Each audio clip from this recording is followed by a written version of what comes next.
अस्सलाम वालेकुम प्यारे बच्चों, कैसे हैं आप सब। उम्मीद करती हूँ आप सब खैरियत से होंगे। मैं हूँ आपकी टीचर मिस इरम। मैं आपको पढ़ाऊँगी इस्लामियात। ठीक है बच्चों, तो हम क्या पढ़ रहे थे? हम पढ़ रहे थे ईमानियात और इबादात के बारे में। ईमानियात के बारे में तो मैं आपको बता चुकी हूँ। हमने कौन सा उन्वान पढ़े थे? तौहीद और रिसालत के बारे में हमने पढ़ा था। तो आज हम क्या पढ़ेंगे? आज हम इबादात के बारे में जानेंगे। ठीक है, इबादात के बारे में मस्जिद के बारे में हम जानेंगे। आप सबको पता है मस्जिद क्या होती है? जी, मस्जिद अल्लाह ताला का घर है। मस्जिद में हम क्या करने जाते हैं?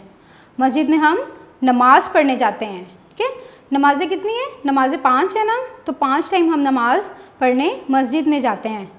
ख़ासकर लड़के, मर्द और जो बच्चे हैं वो मस्जिद में जाते हैं नमाज़ पढ़ने के लिए। औरतें और लड़कियां जो हैं वो घर पे नमाज़ पढ़ती हैं। ठीक है, आपको पता है मस्जिद में नमाज़ पढ़ने का कितना ज़्यादा सवाब है? मस्जिद में नमाज़ पढ़ने का 70 गुना ज़्यादा सवाब है। मतलब अगर घर में एक नमाज़ पढ़ी जाती है उसका तो सवाब मिलता ही है, लेकिन जब मस्जिद में नमाज़ पढ़ी जाती है जाके जमात के साथ, तो उसका 70 गुना ज़्यादा सवाब मिलता है। आपको पता है मस्जिद जो है वो अल्लाह ताला का घर उसको कहा जाता है। मस्जिद के बहुत से आदाब भी हैं कि मस्जिद में हमें कैसे जाना चाहिए। ठीक है, और आपको पता है इस्लाम की सबसे पहले मस्जिद कौन सी है? इस्लाम की सबसे पहले मस्जिद मस्जिद कुबा है। ठीक है, इस्लाम की सबसे पहले मस्जिद मस्जिद कुबा है।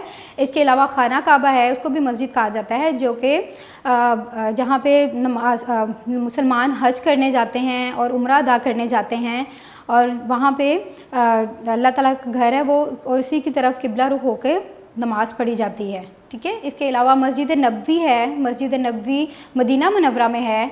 हजूर जब मस्जिद नबवी तामीर की गई थी तो हजूर सल्लल्लाहु अलैहि वसल्लम ने ख़ुद अपने साथियों के साथ, सहाबा इकराम के साथ मिलकर और उस मस्जिद की तामीर में हिस्सा लिया था। उन्होंने ख़ुद साथ मिल के वो मस्जिद तामीर की थी। ठीक है, उसके अलावा फैसल मस्जिद है जो आप इस्लामाबाद में है, वो भी बहुत प्यारी और ख़ूबसूरत बनी हुई है। ठीक है, मस्जिद में जब आप जाते हैं तो आपको किस तरह जाना चाहिए? मस्जिद में जाने के लिए आपका लिबास और जिस्म पाक साफ़ होना चाहिए।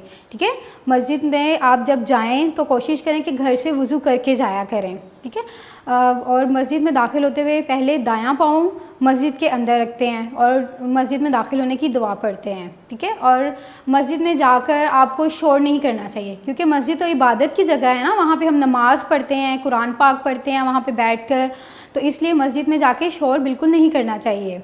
मस्जिद की सफाई का ख़ास ख्याल रखना चाहिए। मस्जिद में बैठ के खाने पीने की चीज़ों को आपने नहीं खाना, और वहाँ पे चीज़ें कुछ गंद नहीं फैलाना, बिल्कुल आपने मस्जिद को साफ़ रखना है। ठीक है, और इसके अलावा मस्जिद में जब आप नमाज़ पढ़ने जाएं, अगर आप लेट हो जाते हो या मस्जिद में पहले से ही लोग खड़े हुए हैं नमाज़ पढ़ने के लिए, तो आप उनके ऊपर से फलांग के या उनको धक्का वगैरह देते हुए आगे जाने की कोशिश नहीं करनी चाहिए। आपको जहाँ जगह मिले वहाँ पे ही आपने खड़े हो जाना है और नमाज़ पर अदा करनी है। ठीक है, उसके अलावा आप बताएं, और मस्जिद में शोर बिल्कुल नहीं करना चाहिए, गंद नहीं फैलाना चाहिए और पाक साफ़ होकर जाना चाहिए। बच्चों, आपको मस्जिद के आदाब का ख्याल रखना है और नमाज़ पढ़ने के लिए आप कोशिश किया करें आप भी अपने वालिदैन के साथ या बड़े भाई के साथ नमाज़ पढ़ने के लिए मस्जिद में जाया करें। ठीक है, और मस्जिद को पाक साफ़ रखें। और आपको पता है मस्जिद की तामीर में या मस्जिद के किसी भी काम में हिस्सा लेने से, जैसे अगर वहाँ पे वाटर कूलर लगवा दिया जाए या कोई पंखा वगैरह लगवा दिया जाए, उसका भी बहुत सवाब मिलता है। आप और जो है मस्जिद की सफाई का और उसके तक़द्दुस का ख्याल रखना चाहिए। तो बच्चों, मैं उम्मीद करती हूँ आपने मस्जिद के बारे में आज जाना होगा और आपको बहुत अच्छे तरीके से समझ आ गई होगी कि मस्जिद में हमें किस तरह से जाना चाहिए और मस्जिद की सफाई का और उसके अदब और एहतराम का ख्याल रखना चाहिए। ठीक है, और उम्मीद करती हूँ आपको समझ आ गई होगी। अब आप भी नमाज़ पढ़ने जाएँ और मस्जिद में कोशिश करें नमाज़ पढ़ें। जो लड़के हैं वो कोशिश करें नमाज़ पढ़ने मस्जिद में जाया करें।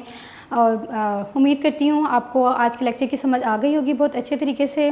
तो मेरी तरफ से अल्लाह हाफ़िज़।